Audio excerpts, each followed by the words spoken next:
Bonjour et bienvenue sur la chaîne Matez-vous au travail. Bienvenue à vous les secondes 8. Donc maintenant, nous allons corriger les feuilles d'exercice données vendredi matin. Ça va être une séance aujourd'hui d'exercice. Donc pour ceux qui n'auraient pas fini les feuilles d'exercice, avant de consulter cette vidéo, je vous conseille de terminer les différentes feuilles sur la fonction inverse. La prochaine vidéo sera mercredi matin et on travaillera encore sur les fonctions polynômes de degré 2 avec les différentes formes que nous avons pu voir, la développée, la canonique et la forme factorisée. Elles seront utiles pour différentes résolutions d'équations algébriques. Donc on se retrouve maintenant sur la feuille d'exercice de représentation de la fonction inverse. Je corrige donc la partie représentation graphique de la fonction inverse. Vous remarquerez que dans l'exercice 1, il y a 3 repères différents qui ne correspondent pas forcément à 3 échelles différentes. Je vais faire le premier en utilisant le tableau de variation et le fait que la fonction f soit impaire. Donc je rappelle que f de x est l'image par f de l'antécédent x, et là on a la fonction inverse 1 sur x. Ça nous permet de compléter le tableau. En 0,25, si je prends avec ma calculatrice 1 divisé par 0,25, je trouve 4. 1 divisé par 0,5, ça fait 2. 1 divisé par 1, 1. 1 demi, 0,5 et 1 quart, 0,25.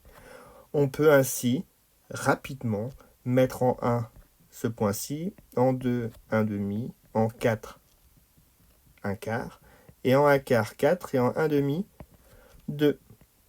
On obtient la courbe représentative, la partie droite de la courbe représentative de la fonction inverse.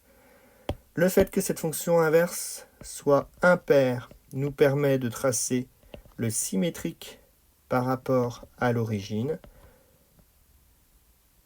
Et voici cette superbe courbe représentative de la fonction inverse.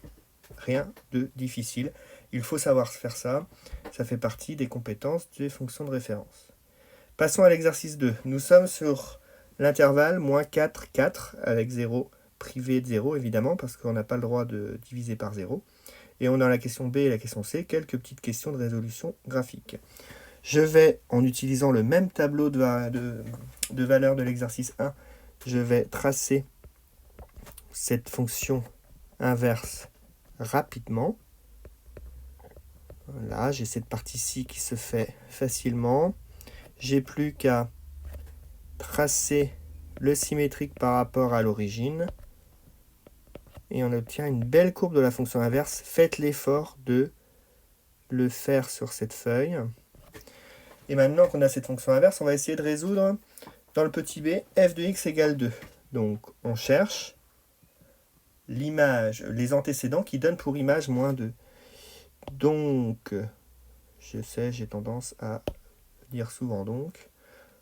Je me place en y égale moins 2. Je trace la droite et je remarque que j'ai un point à l'intersection pour x égale moins 0,5. Donc la solution, c'est moins 0,5. f de x égale 0. Je trace y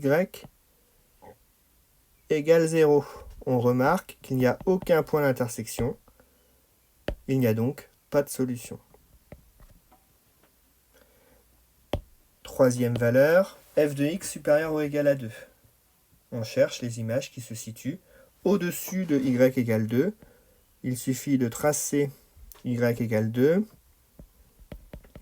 On voit bien que ça a l'air de se situer vers ici. Donc c'est un intervalle de valeurs. Rappelez-vous que pour une inéquation, nous n'avons pas d'ensemble de points, mais c'est des intervalles. Et donc ça sera entre 0 et 0,5. Alors 0, on ne le prend pas parce qu'on n'a pas le droit de diviser par 0. Mais 0,5, on a le droit parce que c'était supérieur ou égal à 2. Maintenant, on cherche les points qui sont strictement inférieurs à 1 quart. Donc strictement inférieur à 1 quart. Je vais me placer en y égale 1 quart. Là, je vois bien que j'ai ce point-là. Il ne faudra pas l'oublier. Mais doit-on le prendre?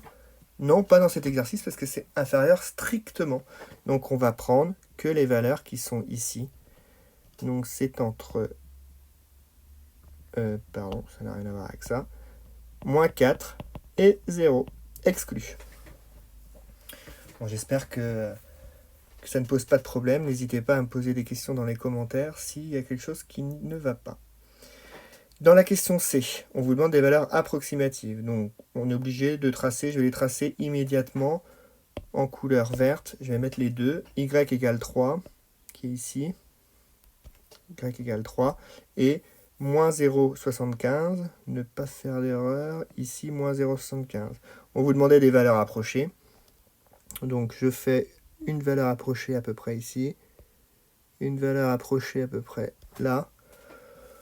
Donc, ça doit être S égale 1 tiers, ou 0,33 si vous voulez. On voit bien que 1 divisé par 1 tiers, ça fait 3. Et ça va nous faire environ moins 4 tiers pour le deuxième, car 1 divisé par moins 4 tiers égale moins 3 quarts. C'est terminé pour cette feuille d'exercice. Je vais passer à la suivante, celle que l'on avait vue vendredi dernier. Voici la feuille de correction numéro 2. Donc je rappelle que si vous n'avez pas eu le temps de la faire, essayez de faire au moins un exemple dans l'exercice 1, au moins un exemple dans l'exercice 2 et au moins un exemple dans l'exercice 3 avant de voir la correction. Nous avions déjà débuté la correction en classe. Je vais conclure l'exercice 2 avec la question C. Je vais partir de la partie de droite et je vais la mettre au même dénominateur. Je multiplie parce que 2, il faut remarquer que 2 c'est comme 2 plus 1. Donc je multiplie en haut et en bas par 2x plus 4 sur x plus 4 plus 3 sur x plus 4. En développant, j'obtiens 2x plus 4 sur x plus 4. Ne pas oublier le 3x plus 4. Maintenant qu'on a un dénominateur commun, il est assez aisé de voir que l'on obtient 2x plus 7.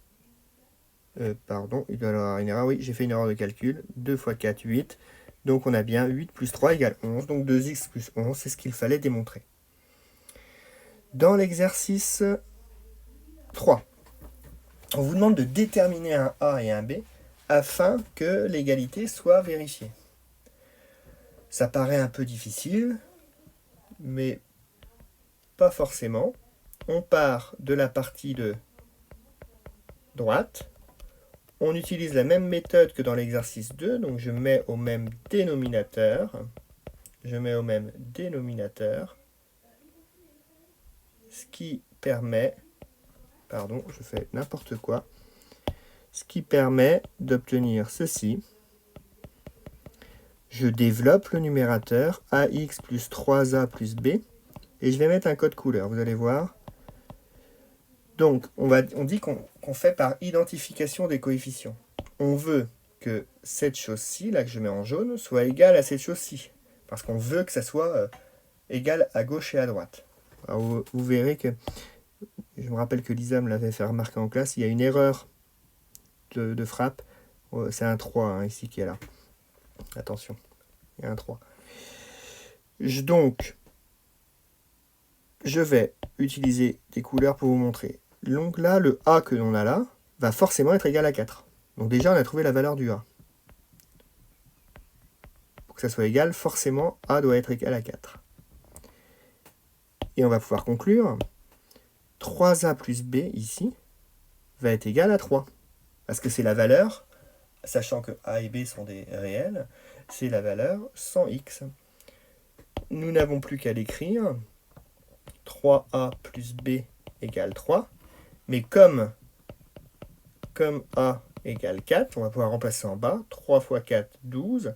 Donc 12 plus B égale 3. Quelle est la valeur de B ajoutée à 12 qui peut donner 3? C'est forcément B égale moins 9. On a trouvé A et B. On peut réécrire l'expression. Donc on a 4 moins 9 sur x plus 3. C'est fini pour le premier exemple. Maintenant que vous avez compris cette chose-ci, je vais vous laisser réfléchir jusqu'à la prochaine vidéo, l'exercice 3, le petit b et le petit c. Je vous laisse les finir pour demain. On ne va pas dire pour mercredi, parce que là, on n'a que 2 petites choses à faire. Je commencerai la vidéo de demain par cette correction-là et je vous expliquerai la feuille d'exercice à faire pour mercredi. Je vous souhaite une bonne fin de journée. Donc comme je vous disais, je vous souhaite une bonne journée. N'hésitez pas à me poser des questions dans les commentaires. Faites l'effort de regarder la correction en entier en suivant point par point chaque notion qui sont abordées. Il vous reste la question B et la question C pour demain, fin de matinée. Je poste la correction vers 11h. Et je vous explique la deuxième feuille. La suite des fonctions de référence. Sachez que tous les documents sont donnés sur le cahier de texte de la classe à partir d'aujourd'hui, et si ça n'apparaît pas dans le cours du mardi, ça veut dire que je l'ai rangé dans le cours du lundi. En cas de problème, on me contacte direct. Bonne soirée et bon courage.